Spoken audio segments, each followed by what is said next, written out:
Казвам се Ивайло Йосифов, директор съм на кризисен център Вяра, надежда, любов към Сдружение Деца и юноши.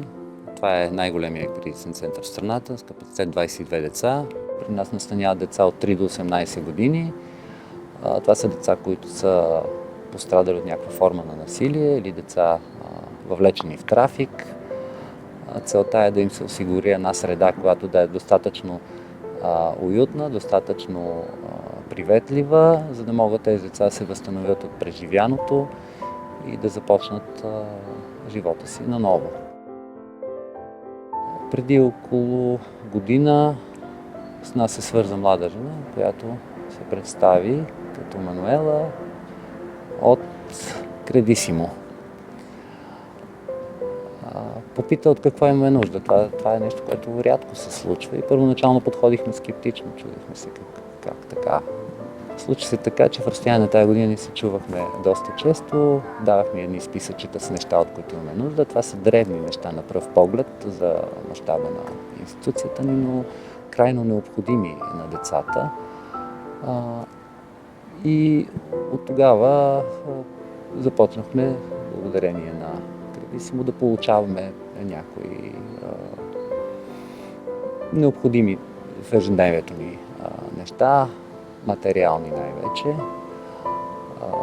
Това бяха бои, бельо за децата, хигиенни материали, козметика.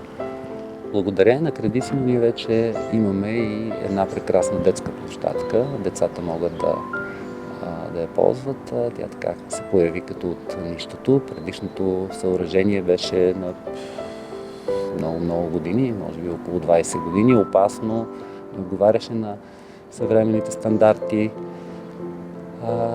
Сега вече всеки може да види резултата от грижите, които полагаме тук заедно с Кредисимо. Може да види промяната в двора, може да види промяната в помещенията на първия етаж.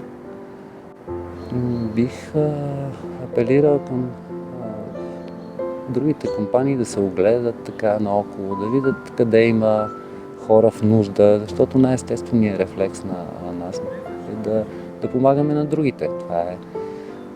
Това е рефлекс, това е инстинкт на общностите, които притежават всички механизми да се саморегулират, да си помагат на по-нуждаещите се, на по-слабите. И повярвайте ми, тази помощ и тези усилия винаги остават възнаградени.